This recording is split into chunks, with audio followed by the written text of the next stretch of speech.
How to think for yourself. November 2020. There are some kinds of work that you can't do well without thinking differently from your peers. To be a successful scientist, for example, it's not enough just to be correct. Your ideas have to be both correct and novel. You can't publish papers saying things other people already know. You need to say things no one else has realized yet. The same is true for investors. It's not enough for a public market investor to predict correctly how a company will do. If a lot of other people make the same prediction, the stock price will already reflect it, and there's no room to make money. The only valuable insights are the ones most other investors don't share. You see this pattern with startup founders too. You don't want to start a startup to do something that everyone agrees is a good idea, or there will already be other companies doing it. You have to do something that sounds to most other people like a bad idea, but that you know isn't, like writing software for a tiny computer used by a few thousand hobbyists, or starting a site to let people rent airbeds on strangers' floors. Ditto for essayists. An essay that told people things they already knew would be boring. You have to tell them something new. But this pattern isn't universal. In fact, it doesn't hold for most kinds of work. In most kinds of work, to be an administrator, for example, all you need is the first half. All you need is to be right. It's not essential that everyone else be wrong. There's room for a little novelty in most kinds of work, but in practice there's a fairly sharp distinction between the kinds of work where it's essential to be independent-minded and the kinds where it's not. I wish someone had told me about this distinction when I was a kid, because it's one of the most important things to think about when you're deciding what kind of work you want to do. Do you want to do the kind of work where you can only win by thinking differently from everyone else? I suspect most people's unconscious mind will answer that question before their conscious mind has a chance to. I know mine does. Independent-mindedness seems to be more a matter of nature than nurture, which means if you pick the wrong type of work, you're going to be unhappy. If you're naturally independent-minded, you're going to find it frustrating to be a middle manager. And if you're naturally conventional-minded, you're going to be sailing into a headwind if you try to do original research. One difficulty here, though, is that people are often mistaken about where they fall on the spectrum from conventional to independent-minded. Conventional-minded people don't like to think of themselves as conventional-minded. And in any case, it genuinely feels to them as if they make up their own minds about everything. It's just a coincidence that their beliefs are identical to their peers. And the independent-minded, meanwhile, are often unaware how different their ideas are from conventional ones, at least till they state them publicly. By the time they reach adulthood, most people know roughly how smart they are, in the narrow sense of ability to solve preset problems, because they're constantly being tested and ranked according to it. But schools generally ignore independent-mindedness, except to the extent they try to suppress it. So we don't get anything like the same kind of feedback about how independent-minded we are. There may even be a phenomenon like Dunning-Kruger at work, where the most conventional-minded people are confident that they're independent-minded, while the genuinely independent-minded worry they might not be independent-minded enough. Can you make yourself more independent-minded? I think so. This quality may be largely inborn, but there seem to be ways to magnify it, or at least not to suppress it. One of the most effective techniques is one practiced unintentionally by most nerds, simply to be less aware what conventional beliefs are. It's hard to be a conformist if you don't know what you're supposed to conform to. Though again, it may be that such people already are independent-minded. A conventional-minded person would probably feel anxious not knowing what other people thought and make more effort to find out. It matters a lot who you surround yourself with. If you're surrounded by conventional-minded people, it will constrain which ideas you can express, and that in turn will constrain which ideas you have. But if you surround yourself with independent-minded people, you'll have the opposite experience. Hearing other people say surprising things will encourage you to, and to think of more. Because the independent-minded find it uncomfortable to be surrounded by conventional-minded people, they tend to self-segregate once they have a chance to. The problem with high school is that they haven't yet had a chance to. Plus, high school tends to be an inward-looking little world whose inhabitants lack confidence, both of which magnify the forces of conformism. So high school is often a bad time for the independent-minded. But there is some advantage even here. It teaches you what to avoid. If you later find yourself in a situation that makes you think, this is like high school, you know you should get out. Another place where the independent and conventional-minded are thrown together is in successful startups. The founders and early employees are almost always independent-minded. Otherwise, the startup wouldn't be successful. But conventional-minded people greatly outnumber independent-minded ones. So as the company grows, the original spirit of independent-mindedness is inevitably diluted. This causes all kinds of problems besides the obvious one that the company starts to suck. One of the strangest is that the founders find themselves able to speak more freely with founders of other companies than with their own employees. Fortunately, you don't have to spend all your time with independent-minded people. It's enough to have one or two you can talk to regularly, and once you find them, they're usually as eager to talk as you are. They need you too. Although universities no longer have the kind of monopoly they used to have on education, good universities are still an excellent way to meet independent-minded people. Most students will still be conventional-minded, but you'll at least find clumps of independent-minded ones rather than the near zero you may have found in high school. It also works to go in the other direction, as well as cultivating a small collection of independent-minded friends, to try to meet as many different types of people as you can. It will decrease the influence of your immediate peers if you have several other groups of peers. Plus, if you're part of several different worlds, you can often import ideas from one to another. But by different types of people, I don't mean demographically different. For this technique to work, they have to think differently. So while it's an excellent idea to go and visit other countries, you can probably find people who think differently right around the corner. When I meet someone who knows a lot about something unusual, which includes practically everyone, if you dig deep enough, I try to learn what they know that other people don't. There are almost always surprises here. It's a good way to make conversation when you meet strangers. But I don't do it to make conversation. I really want to know.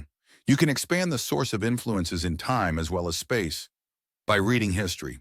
When I read history, I do it not just to learn what happened, but to try to get inside the heads of people who lived in the past. How did things look to them? This is hard to do, but worth the effort for the same reason it's worth traveling far to triangulate a point. You can also take more explicit measures to prevent yourself from automatically adopting conventional opinions. The most general is to cultivate an attitude of skepticism. When you hear someone say something, stop and ask yourself, is that true? Don't say it out loud. I'm not suggesting that you impose on everyone who talks to you the burden of proving what they say, but rather that you take upon yourself the burden of evaluating what they say. Treat it as a puzzle. You know that some accepted ideas will later turn out to be wrong. See if you can guess which. The end goal is not to find flaws in the things you're told, but to find the new ideas that had been concealed by the broken ones. So this game should be an exciting quest for novelty, not a boring protocol for intellectual hygiene. And you'll be surprised when you start asking, is this true? How often the answer is not an immediate yes. If you have any imagination, you're more likely to have too many leads to follow than too few. More generally, your goal should be not to let anything into your head unexamined, and things don't always enter your head in the form of statements. Some of the most powerful influences are implicit. How do you even notice these? By standing back and watching how other people get their ideas. When you stand back at a sufficient distance, you can see ideas spreading through groups of people like waves. The most obvious are in fashion. You notice a few people wearing a certain kind of shirt, and then more and more, until half the people around you are wearing the same shirt. You may not care much what you wear, but there are intellectual fashions too, and you definitely don't want to participate in those.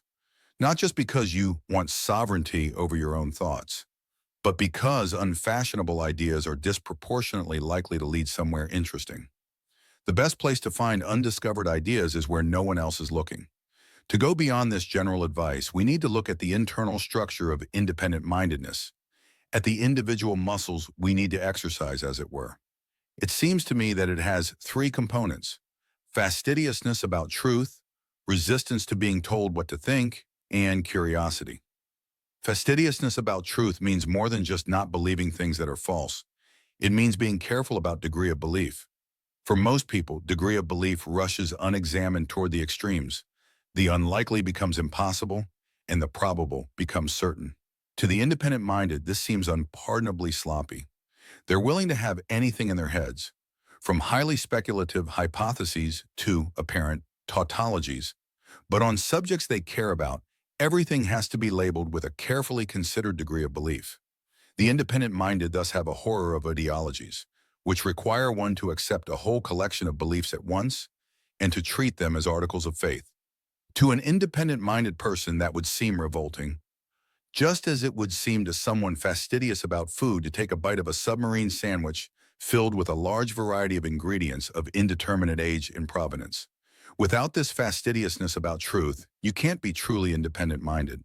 It's not enough just to have resistance to being told what to think. Those kind of people reject conventional ideas only to replace them with the most random conspiracy theories.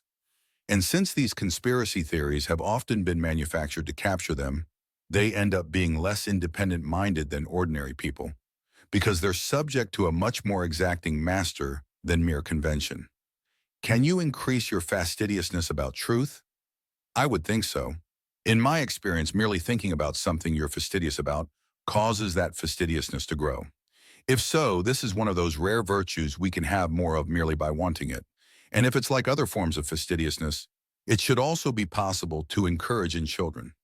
I certainly got a strong dose of it from my father. The second component of independent-mindedness, resistance to being told what to think, is the most visible of the three. But even this is often misunderstood. The big mistake people make about it is to think of it as a merely negative quality. The language we use reinforces that idea. You're unconventional. You don't care what other people think. But it's not just a kind of immunity. In the most independent-minded people, the desire not to be told what to think is a positive force. It's not mere skepticism, but an active delight in ideas that subvert the conventional wisdom. The more counterintuitive, the better. Some of the most novel ideas seemed at the time almost like practical jokes. Think how often your reaction to a novel idea is to laugh. I don't think it's because novel ideas are funny per se, but because novelty and humor share a certain kind of surprisingness. But while not identical, the two are close enough that there is a definite correlation between having a sense of humor and being independent-minded, just as there is between being humorless and being conventional-minded. I don't think we can significantly increase our resistance to being told what to think. It seems the most innate of the three components of independent-mindedness. People who have this quality as adults usually showed all too visible signs of it as children. But if we can increase our resistance to being told what to think, we can at least shore it up by surrounding ourselves with other independent-minded people. The third component of independent-mindedness, curiosity, may be the most interesting. To the extent that we can give a brief answer to the question of where novel ideas come from, it's curiosity. That's what people are usually feeling before having them. In my experience, independent-mindedness and curiosity predict one another perfectly. Everyone I know who's independent-minded is deeply curious, and everyone I know who's conventional-minded isn't. Except, curiously, children. All small children are curious. Perhaps the reason is that even the conventional-minded have to be curious in the beginning in order to learn what the conventions are, whereas the independent-minded are the gluttons of curiosity who keep eating even after they're full. The three components of independent-mindedness work in concert: fastidiousness about truth and resistance to being told what to think, leave space in your brain, and curiosity finds new ideas to fill it. Interestingly, the three components can substitute for one another in much the same way muscles can. If you're sufficiently fastidious about truth, you don't need to be as resistant to being told what to think, because fastidiousness alone will create sufficient gaps in your knowledge. And either one can compensate for curiosity, because if you create enough space in your brain, your discomfort at the resulting vacuum will add force to your curiosity. Or curiosity can compensate for them. If you're sufficiently curious, you don't need to clear space in your brain, because the new ideas you discover will push out the conventional ones you acquired by default. Because the components of independent-mindedness are so interchangeable, you can have them to varying degrees and still get the same result. So there is not just a single model of independent-mindedness. Some independent-minded people are openly subversive, and others are quietly curious. They all know the secret handshake, though. Is there a way to cultivate curiosity? To start with, you want to avoid situations that suppress it. How much does the work you're currently doing engage your curiosity? If the answer is not much, maybe you should change something. The most important active step you can take to cultivate your curiosity is probably to seek out the topics that engage it. Few adults are equally curious about everything, and it doesn't seem as if you can choose which topics interest you. So it's up to you to find them, or invent them if necessary. Another way to increase your curiosity is to indulge it by investigating things you're interested in. Curiosity is unlike most other appetites in this respect. Indulging it tends to increase rather than to sate it. Questions lead to more questions. Curiosity seems to be more individual than fastidiousness about truth or resistance to being told what to think. To the degree people have the latter two, they're usually pretty general, whereas different people can be curious about very different things. So perhaps curiosity is the compass here. Perhaps if your goal is to discover novel ideas, your motto should not be do what you love so much as do what you're curious about. Notes. One convenient consequence of the fact that no one identifies as conventional-minded is that you can say what you like about conventional-minded people without getting in too much trouble. When I wrote The Four Quadrants of Conformism, I expected a firestorm of rage from the aggressively conventional-minded, but in fact it was quite muted. They sensed that there was something about the essay that they disliked intensely, but they had a hard time finding a specific passage to pin it on. When I ask myself what in my life is like high school, the answer is Twitter. It's not just full of conventional-minded people, as anything its size will inevitably be, but subject to violent storms of conventional-mindedness that remind me of descriptions of Jupiter. But while it probably is a net loss to spend time there, it has at least made me think more about the distinction between independent and conventional-mindedness, which I probably wouldn't have done otherwise. The decrease in independent-mindedness in growing startups is still an open problem, but there may be solutions. Founders can delay the problem by making a conscious effort only to hire independent-minded people, which of course also has the ancillary benefit that they have better ideas. Another possible solution is to create policies that somehow disrupt the force of conformism, much as control rods slow chain reactions, so that the conventional-minded aren't as dangerous. The physical separation of Lockheed's Skunk Works may have had this as a side benefit. Recent examples suggest employee forums like Slack may not be an unmitigated good.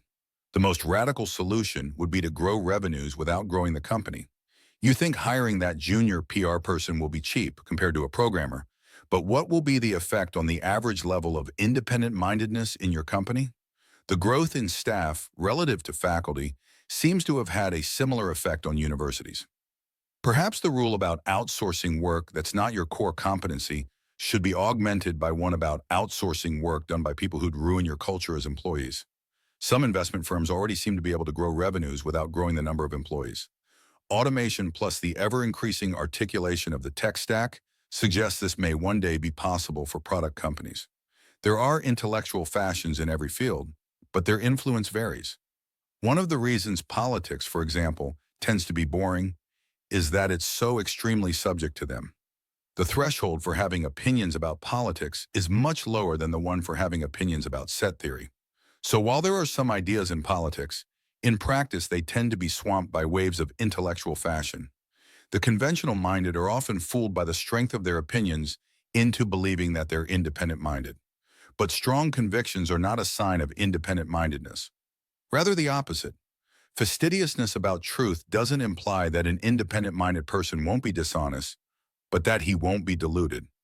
It's sort of like the definition of a gentleman as someone who is never unintentionally rude.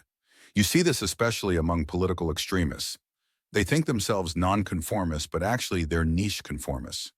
Their opinions may be different from the average person's, but they are often more influenced by their peers' opinions than the average person's are. If we broaden the concept of fastidiousness about truth so that it excludes pandering, bogusness, and pomposity, as well as falsehood in the strict sense, our model of independent-mindedness can expand further into the arts. This correlation is far from perfect, though. Gödel and Dirac don't seem to have been very strong in the humor department. But someone who is both neurotypical and humorless is very likely to be conventional-minded.